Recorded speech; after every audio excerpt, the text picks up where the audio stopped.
So we're with Alicia today. She's one of the UT students in the fashion program, and she's going to tell us about our garment. Alicia, can you just tell me how you decided to, I think of Bambi when I see this, but is it real fur? Like, tell me all about it. Yeah, so this is Axis deer. Okay. It's actually a non-native deer to Texas. It was brought here, I want to say in the 1930s. So it's so overpopulated now, the deer in Texas, that there's no restriction on hunting it year-round.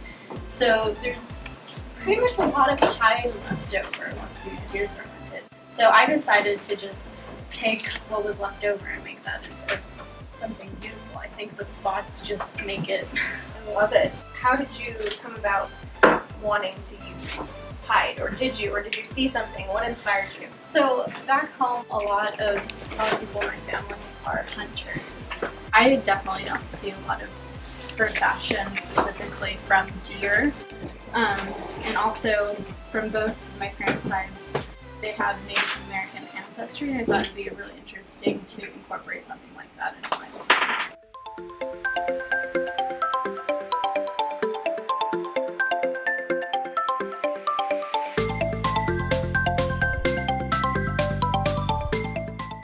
Hey, we are with Antonia from the UT Fashion Department. She's going to show us this rockin' awesome look that she made for the fashion show. So, Antonia, just tell me a little bit about how you came to want to design this. Like, what made you want to do a jumpsuit? Is it a jumpsuit? Is it separate? Tell me all about it. They're actually separates. This is kind of like a cummerbund.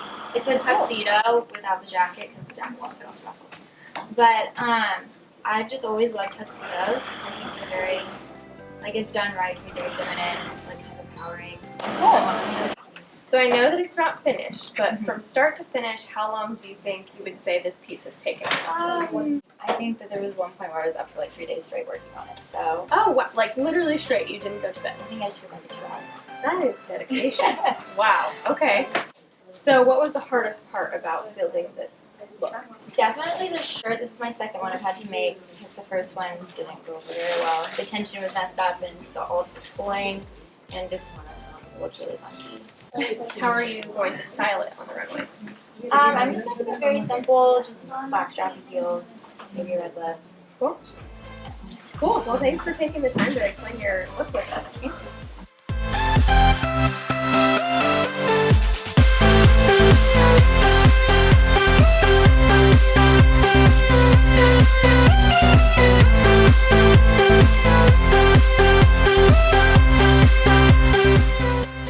Today we're here with Veronica. She's going to show us and tell us a little bit more about her look for the fashion show. So, Veronica, tell me how, why red? Why the peplum? Why this fabric? Tell me everything. Okay, so I was mainly inspired by creating something that would make a woman feel empowered but still feminine. So I chose the color red because it's a very bold color, and I chose tulle because it's a very delicate fabric. I love this like deep, it's a deep neckline, but there's still coverage. So it's still like sexy, but it's like playful. Not too much. Yeah. Do you feel like you're a designer that designs for yourself, or do you design for a certain clientele? Like, what would, if you're going to go out into the world and have your own design atelier, what is it going to look like? What's that customer going to look like? So, like I said, I like designing for empowering women. So a lot of the times that's what's on my head, like what can I make that would make someone feel really empowered, but still beautiful.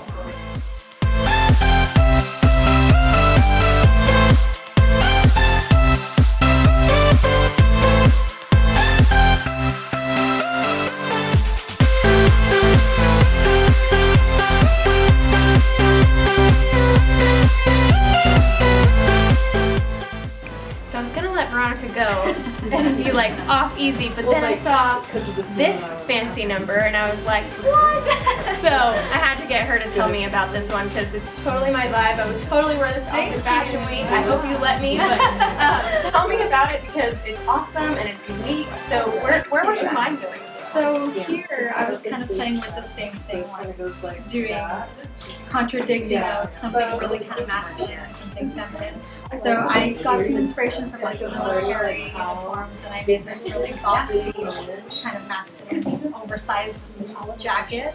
And then I paired it with this really delicate, really pretty embroidered metallic tulle fabric.